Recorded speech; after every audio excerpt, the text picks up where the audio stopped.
could derail them week 1 versus the Baltimore Ravens in just a couple weeks.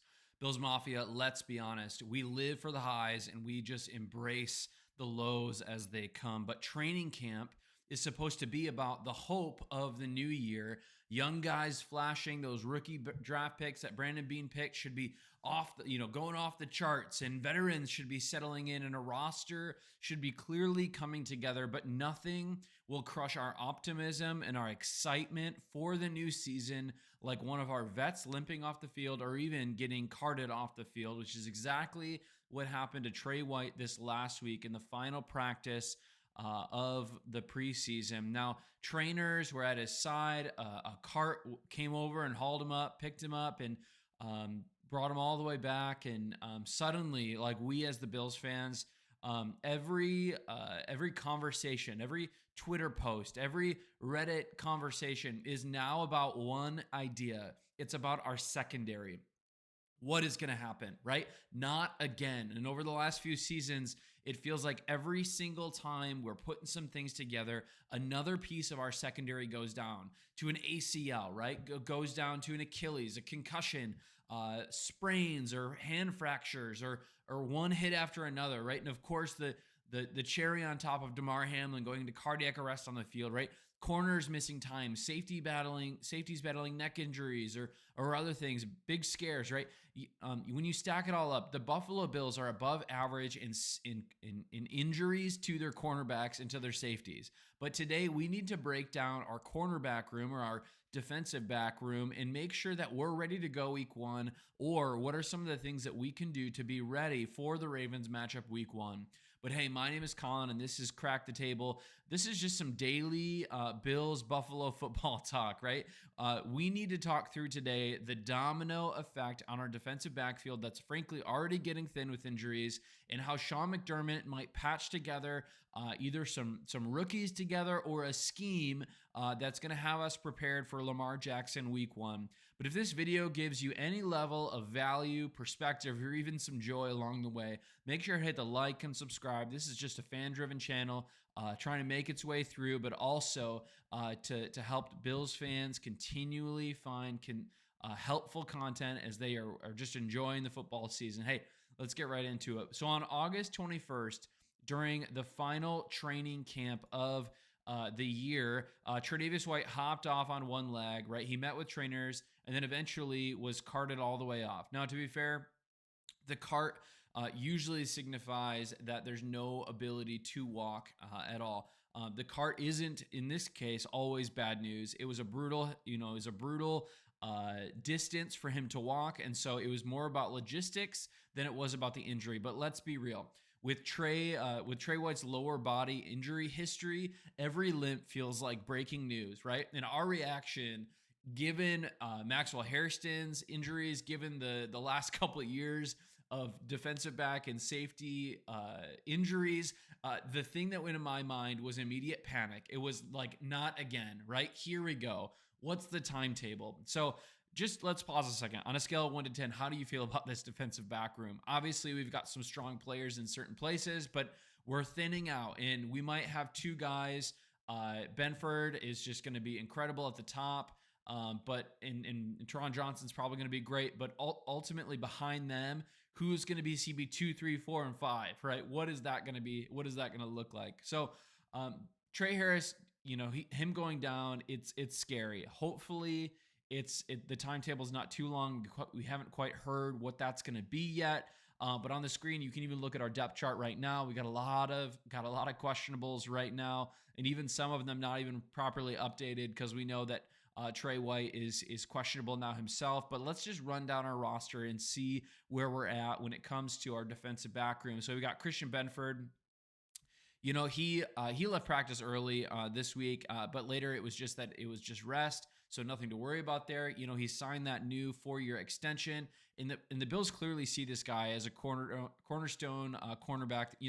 Later draft pick, we've developed him, playing exceptional. We love to see that, right? Maxwell Hairston, right? The first-round rookie, he's got the LCL sprain, and he'll be behind when he returns, but he's still a ways away, but ultimately his ceiling is still very high. Dane Jackson, He's on his 1 year deal. He's not flashy, but he's steady. He knows the McDermott system, and he's going to be healthy. We've got Ingram and Hardy fighting for some of those sub package roles and getting in a couple extra snaps here and there. The length that Ingram brings could be really, really helpful early on against X receivers.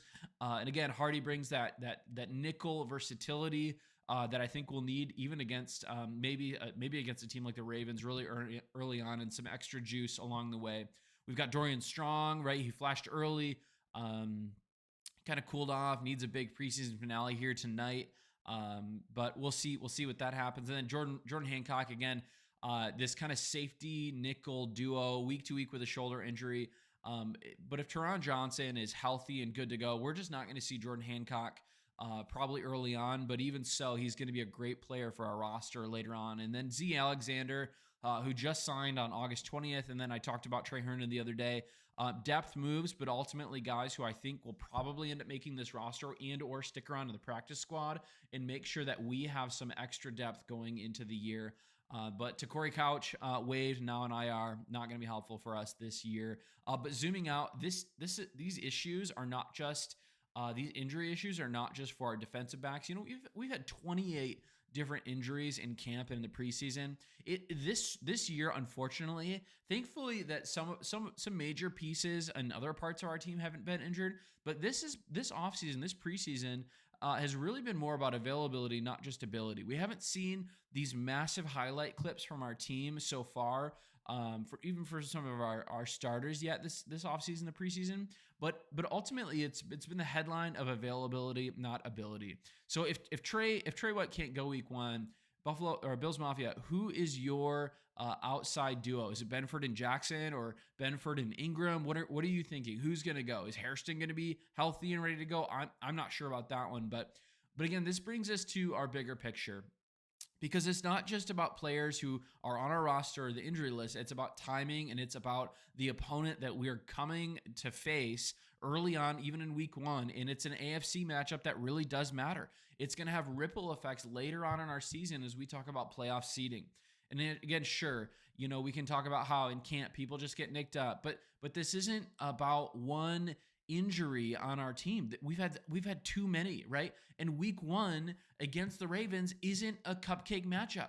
It's Sunday night football against one of the AFC's best teams, right? And as fans, like we couldn't, like, this game couldn't come quick enough. Like, we want football, but as a football team, I'm worried about what this Ravens offense is going to do to us. They have Derrick Henry and they have some really good receiving weapons. Now, we know that Isaiah Likely's out right now. At least we assume that he's going to be out early in the season, but they've got Zay Flowers. They've got Mark Andrews. They've got, Lamar Jackson. Can Matt Milano actually track this guy down and tackle him? I don't know. But a heavy dose of play action pass and even just stretching our DBs is going to happen. We're going to try to play zone coverage, which we'll talk about in a little bit. But ultimately, like, this team might pick us apart pretty precise, or with a level of precision. Again, we could show up shorthanded, and suddenly, like, the depth on our corners is just exposed, right? And that's why I think Tre'Davious White's injury really scares me going into this next season, right? And so what can McDermott do? What's the plan? How can we prepare to play against the Ravens? But even how can we prepare for this first 5 games, so the first leg of our season? Let's talk about it a little bit. So can McDermott buy time with his defensive scheme? Now, we know that our team is going to predominantly run zone coverage throughout the first handful of weeks. Now, throughout the whole year we will, but especially the first couple weeks, we can expect more cover 6.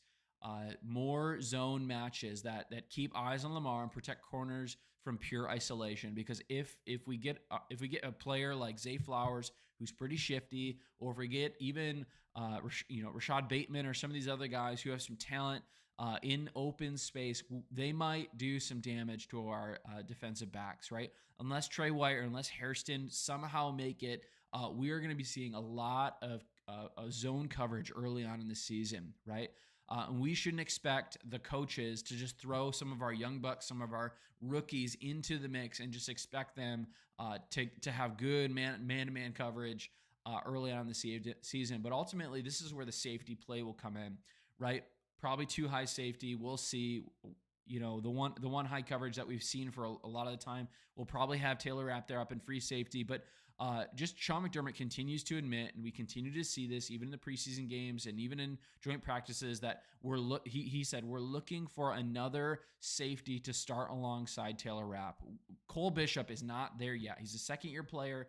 DeMar Hamlin, Derek Forrest, continued improvement, but Hancock, again, could be a bonus if his shoulder heals, but we'll see. Like, we really need Cole Bishop to step up and to carry his weight here.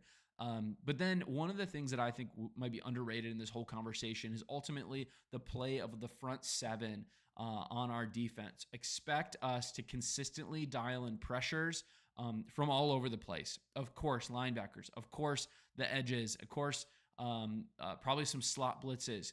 But ultimately, we're going to have a lot of disguised looks, and we're going to try to force Lamar to throw into developing routes, not developed routes. This would ultimately, though, probably soften our run defense against Derrick Henry, so we've got to pick our poison in this.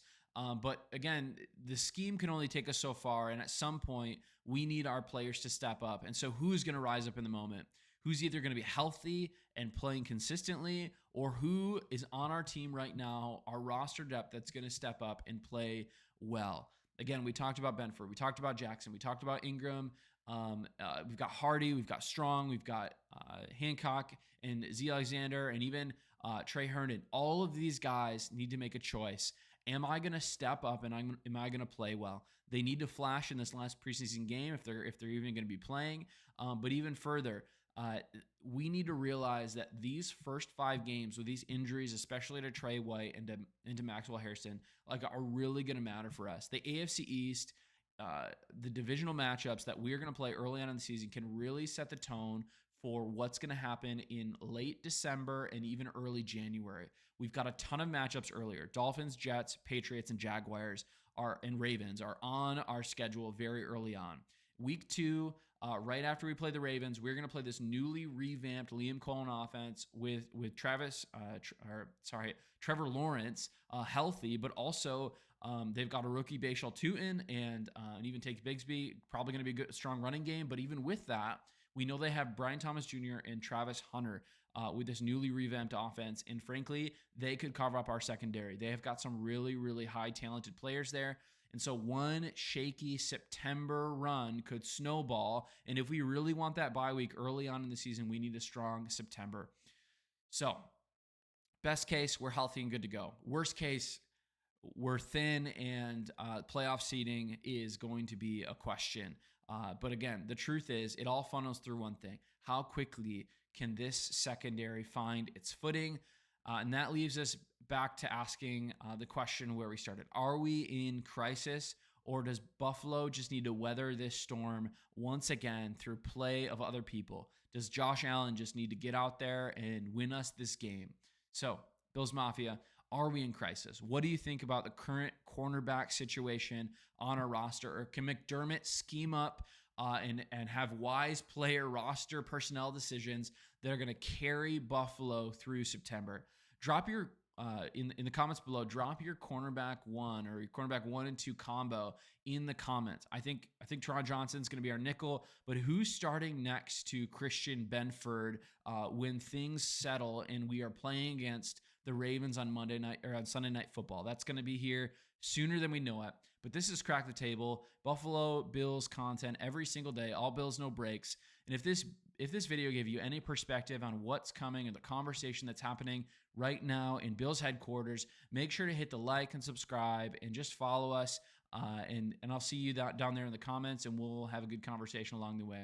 Have a good day. Peace out.